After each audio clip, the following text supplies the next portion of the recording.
little friends. Today we're going to read Strega Nona, Her Story by Tomie DePaola.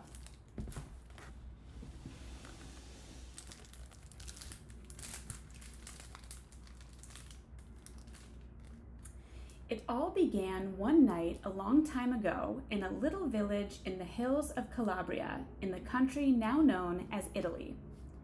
Almost everyone was fast asleep. The weather was fierce that dark night. The wind blew and blew, a cold rain fell, and a baby was about to be born.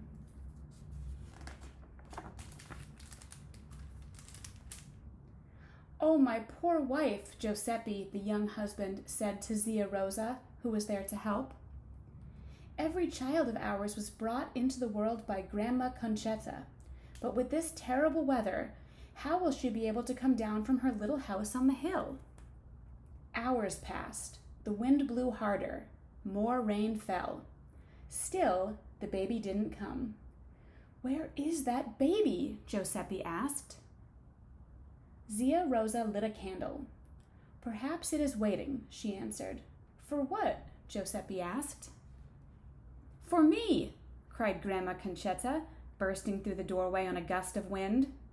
"No grandchild of mine can be born without me." Taking off her cloak and rolling up her sleeves, she headed for the bedroom. "Follow me, Rosa. Now the baby will come." And sure enough, a baby girl was born in no time at all. "Ah," said Grandma Concetta, looking down at the new bambina, "she shall be called Nona, and she will become a Strega."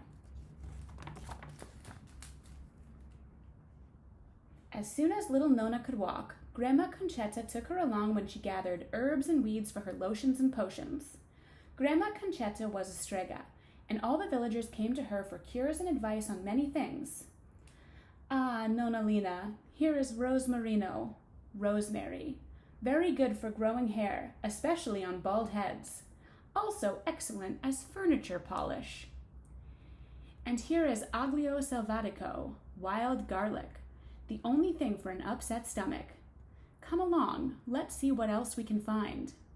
By the end of their walk, Grandma Concetta's basket would be filled to overflowing.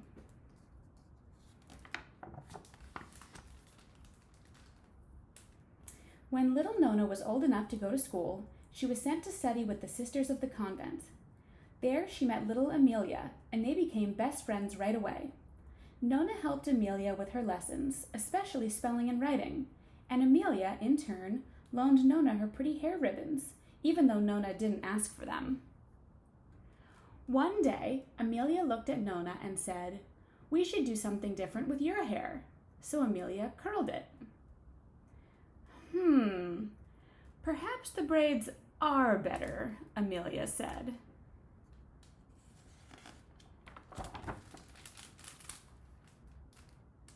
Best of all, Nona and Amelia liked to visit Grandma Concetta. While Nona held the big book of spells and Amelia turned the pages, Grandma Concetta always said, "I knew the first time I looked at you, Nona, that one day you would become a Strega, but I had no idea I would have two little girls to pass my magic down to. I am filled with contentment." Nona and Amelia watched Grandma Concetta mix her lotions and potions. They listened as she talked to the villagers about their troubles, headaches, warts, baldness, and other worries, and gave them her remedies, along with good advice. And after all the villagers had gone back down the hill at the end of the day, Grandma Concetta gave the girls wonderful plates of steaming hot pasta. It appeared from her pasta pot as if by magic, and it tasted so special that Nona and Amelia always asked Grandma Concetta what her secret ingredient was. But Grandma Concetta would only smile and say nothing.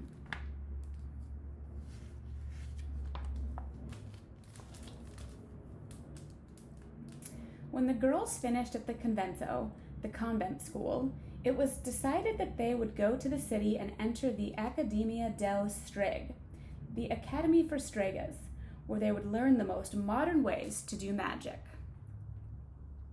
Amelia loved the city, the bustle, the noise, and most of all, the shopping. And she loved learning to use the Academy's machines and the new scientific ways to do spells. Nona, she said, this is all so much better than the old ways Grandma Concetta uses. But Nona missed the old spells. She didn't like the city streets, and she longed for walks in the country with Grandma Concetta, whom she missed most of all.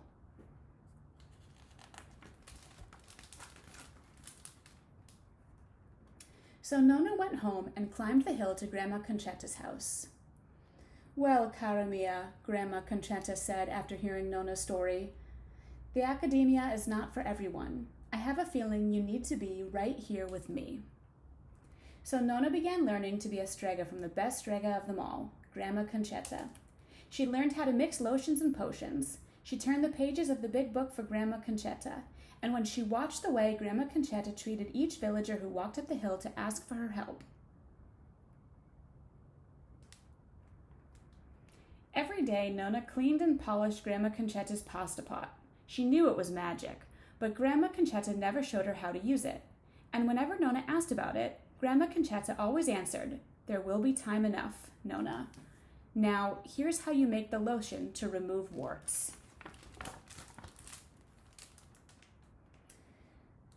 Nona! Grandma Concetta!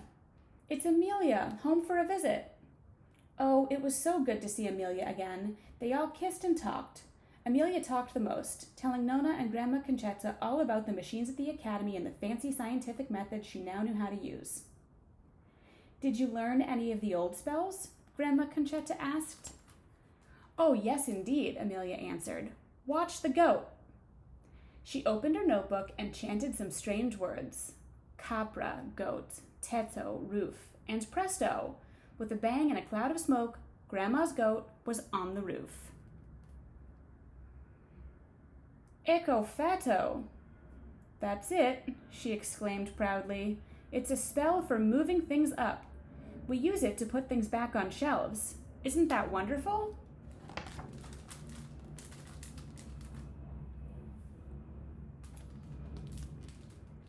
Very good, Amelia. Now will you get my goat down? Grandma Concetta asked. Amelia looked through her notebook. She looked and looked. I must have gone shopping that day, she said. Maybe Nona can do it, Grandma Concetta said. Nona looked up at the roof. Then she ran into the house and came back with a bottle of olive oil. She climbed up the tree next to the little house and poured some oil on the roof. The goat slipped and slid right off.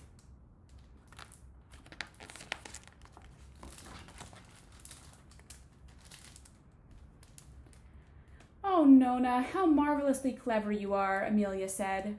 But look what I have from the Academy. She opened her purse, and pulled out a big piece of parchment. This is my diploma that says I am a genuine Strega. Now don't worry, Grandma Concetta.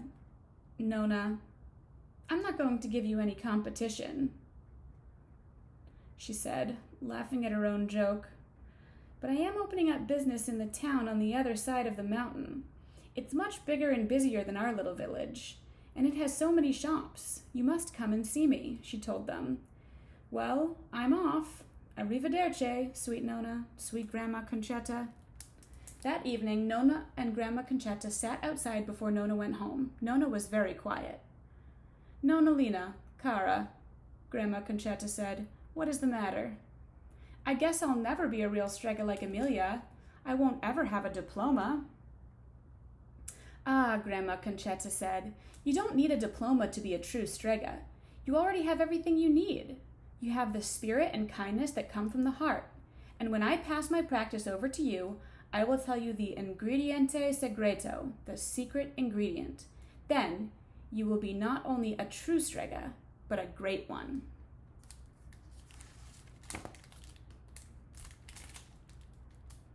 Years went by. One day, Grandma Concetta called Nona to her.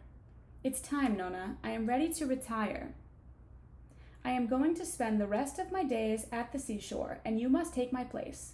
You shall have my little house, my book of spells, my herbs, and my remedies. And in the cupboard, I have left you my pasta pot with something inside it. And with that, Grandma Concetta said, from this day forth, you shall be known as Strega Nona. Then she put on her cloak, picked up her bag, and started down the hill.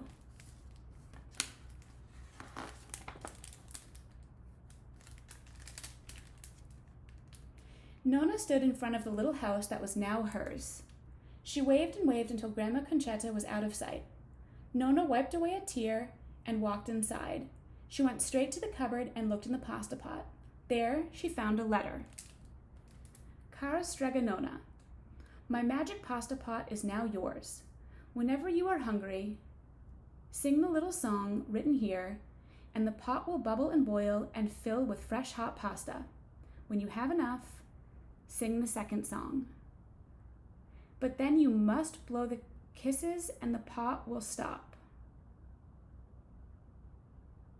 For that is the ingrediente segreto, love. It is the same with all your magic, always love. Your Grandma Conchetta. Bubble, bubble, pasta pot, boil me some pasta nice and hot. I'm hungry and it's time to sup. Boil enough pasta to fill me up. Enough, enough, pasta pot. I have my pasta nice and hot, so simmer down my pot of clay until I'm hungry another day.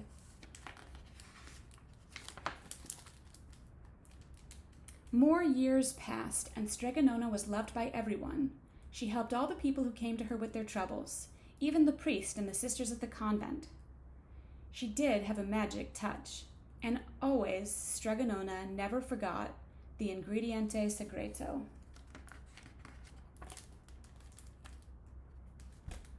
Life was happy in the little house on the hill. Strega Nona kept the goat, a peacock, a rabbit, and a dove for company. But Strega Nona was getting old, and she needed someone to help keep her little house and garden and her dear animals. So she went down to the village square and put up a sign. The next day, there was a knock on her door. The rest is history. The end. That was a long one, and my arm is tired. It's definitely not a good thing. All right, it's time for bed. Auntie Kiki loves you. Good night. Sleep tight.